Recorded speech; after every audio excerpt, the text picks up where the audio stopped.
Lalu dia mengatakan, "Jok, kok kowe ngerti nek Tuhan tidak berkenan, mau nembe jajal ping pindho kok." Ya ping pindho kan wis akeh.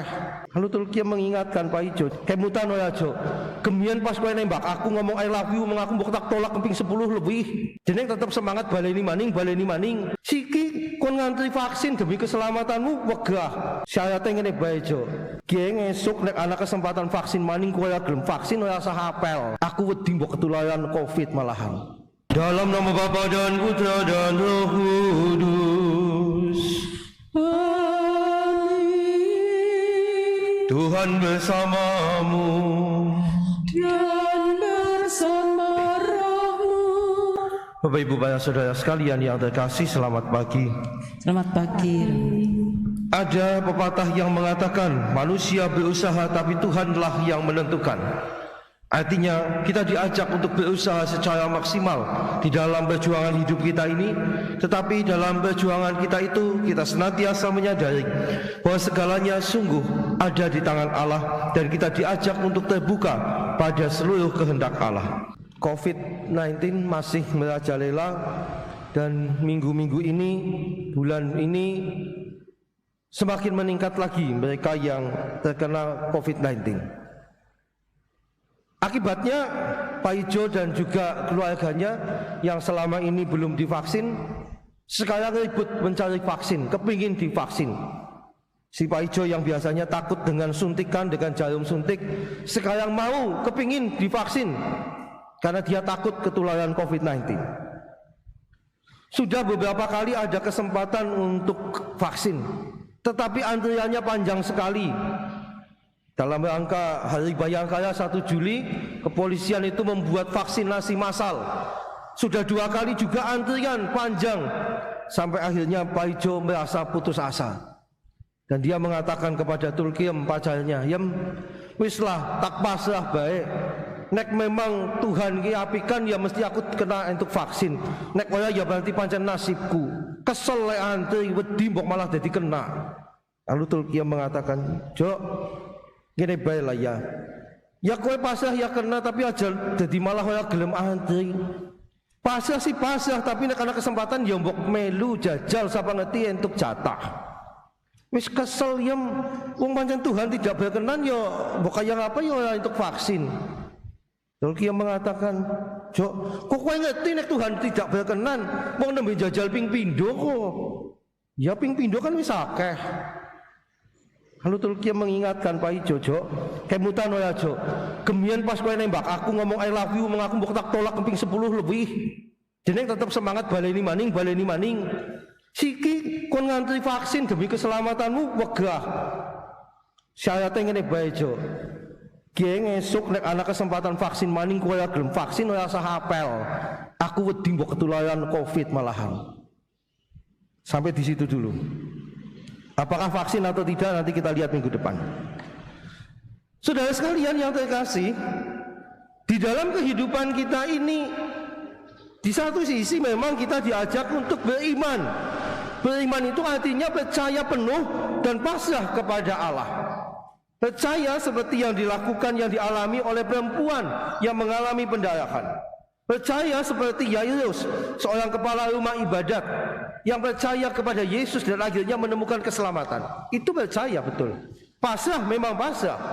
Tetapi kalau kita melihat bacaan Injil pada hari ini, kepercayaan dan kepasrahan Yairus maupun perempuan yang menderita sakit pendarahan bukanlah kepercayaan yang pasif, bukanlah kepasrahan yang pasrah bongkokan. Kepercayaan mereka dan kepasrahan mereka adalah kepercayaan iman yang aktif. Kepasrahan mereka adalah kepasrahan dengan disertai usaha yang luar biasa. Seorang kepala rumah ibadat, kita tahu kepala rumah ibadat itu bagaimanapun juga seringkali dikuasai oleh kelompok-kelompok yang tidak suka kepada Yesus. Maka ketika Yairus sebagai seorang kepala rumah ibadat datang kepada Yesus, bisa jadi dia akan dikritik, bisa jadi dia akan disalahkan, ditertawakan oleh teman-temannya kelompok yang tidak menyukai Yesus, ahli-ahli Taurat, tua-tua bangsa Yahudi, orang-orang Saduki. Ini apa-apaan, kepala rumah ibadat kok malah datang kepada musuhnya. Tetapi dengan menempuh segala resiko, dia tetap datang kepada Yesus dengan satu keyakinan, Yesus mampu menyembuhkan anaknya yang hampir mati.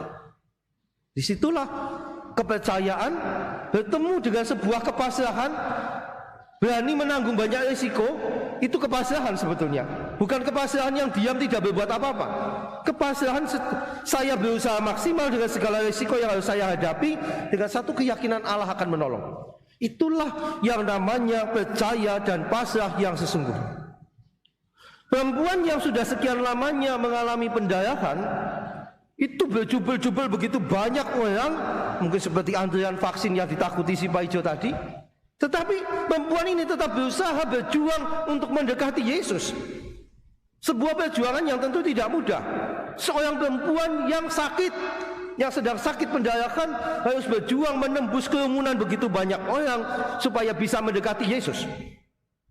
Ini perjuangan yang tidak mudah. Tetapi didorong oleh satu keyakinan, Yesus bisa menyembuhkan. Dia kepingin sembuh, maka dia berusaha. Disitulah sekali lagi kepercayaan dan kepasrahan yang disertai dengan tindakan aktif, bukan hanya dia menunggu. Maka kalau cara beriman kita masih cara berimannya si Pak Ijo, nunggu, pasrah bongkokan, itu sebetulnya justru bukan menunjukkan iman, justru menunjukkan ketidakyakinan. Kenapa? Karena Allah memberikan kemampuan kepada kita untuk berusaha, tetapi kita tidak memanfaatkan. Allah memberikan kesempatan, Allah memberikan kemampuan kepada kita. Bagaimana kita memanfaatkan secara maksimal kesempatan yang diberikan Allah kepada kita, kemampuan yang diberikan Allah kepada kita.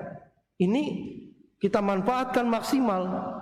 Setelah itu baru kita boleh mengatakan, Tuhan, saya sudah melakukan maksimal, selebihnya terserah kepadamu. Nah, kalau tidak berbuat apa-apa kok tiba-tiba ngomong, Tuhan, aku pasrah kepadamu, itu tindakan konyol, itu tindakan bodoh. Itu sama saja orang yang jatuh ke dalam sebuah lubang, lalu Allah datang mendekati, kita tak tulungi. Allah sudah mengulurkan tangannya, tapi yang kita yang jatuh di bawah sana meneng bae kono tak enteni jajal kepriwe lengewangi aku. Ya dia tidak akan keluar dari lubang lah. Tapi kalau Allah mengulurkan tangan, lalu kita berusaha menggapai tangan Allah, tangan yang menolong ini, disitulah ketemu, kita diselamatkan. Saya percaya dia akan menolong saya, tapi saya juga berusaha menggapai uluran tangan kasih Allah.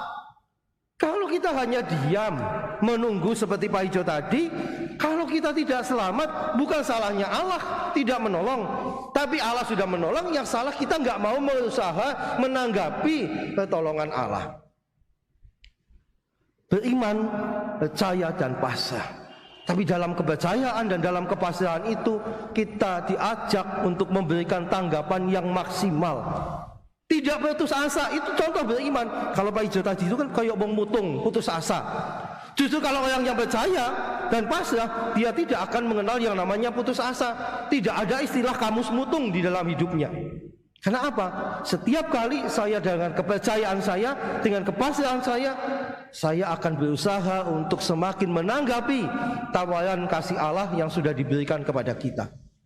Maka Bapak Ibu, para saudara sekalian yang terkasih, belajar beriman itu artinya belajar hidup dalam kepercayaan penuh akan kuasa Allah, berserah pasrah kepadanya. Tetapi jangan seperti si Pak Ijo tadi. Belajar dari Yairus, belajar dari perempuan yang mengalami pendarahan. Saya percaya Engkau akan menyembuhkan, Engkau mampu menyembuhkan. Maka saya berusaha untuk semaksimal mungkin mendekati Engkau sebagai sumber keselamatan. Kita percaya Allah akan menolong kita, maka baik kita juga berusaha semaksimal mungkin untuk mendekati sang sumber keselamatan. Dalam hidup nyata kita juga begitu. Saya percaya Allah itu penyelenggara hidup yang maha baik, tetapi jangan cari penyakit. Kalau tahu bahwa diri saya itu lemah, gampang masuk angin, wah saya percaya Allah menjaga saya, itu betul. Tapi yang keluyuran sak kepenyakit dewek masuk angin, jangan menyalahkan Allah. Kalau memang percaya Allah itu baik, Allah itu maha baik, menyembuh, ya pasti kita menjaga diri kita supaya tidak sakit. Itulah cara beriman, itulah cara hidup beriman, percaya, pasrah, tapi sekali lagi dengan maksimal menanggapi tawaran keselamatan yang diberikan Allah kepada kita. Semoga di tengah pandemi COVID-19 ini kita juga tetap menjadi manusia-manusia yang beriman, sehingga apapun ancamannya, pandemi virus COVID ini tidak kemudian membuat kita kehilangan iman. Kita tetap percaya kepada penyelenggaraan Allah, dan dalam kepercayaan itu kita berusaha maksimal menanggapi keselamatan Allah, taat dengan protokol kesehatan, terbuka menerima kalau mau divaksin, kalau ada kesempatan vaksin ikut, jangan malah diam-diam saja. Tawaran dari Allah perlu ditanggapi. Itulah cara hidup beriman di tengah pandemi COVID-19 ini. Semoga pandemi ini sekali lagi tidak menghilangkan iman kita, meruntuhkan iman kita, tetapi justru membuat kita menjadi semakin manusia yang beriman secara benar, percaya dan pasrah, tetapi kita diajak juga untuk menanggapi dengan maksimal. Amin. Bapak Ibu Saudara sekalian yang terkasih, beriman sekali lagi, percaya, pasrah kepada Allah. Tetapi kepercayaan dan pasrahan kita disertai dengan semangat dan tindakan nyata menanggapi tawaran keselamatan Allah. Terima kasih atas kebersamaan dan doa-doa kita pada pagi ini. Mari kita mohon berkat Tuhan untuk menutup perayaan kita. Tuhan bersamamu dan bersama rohmu. Allah yang Maha Kuasa senantiasa membimbing, melindungi dan memberkati kita, keluarga kita dan semua orang yang berkehendak baik, Bapa dan Putra dan Roh Kudus. Amin. Saudara sekalian, pergilah, dengan demikian perayaan syukur kita sudah selesai. Syukur kepada Allah.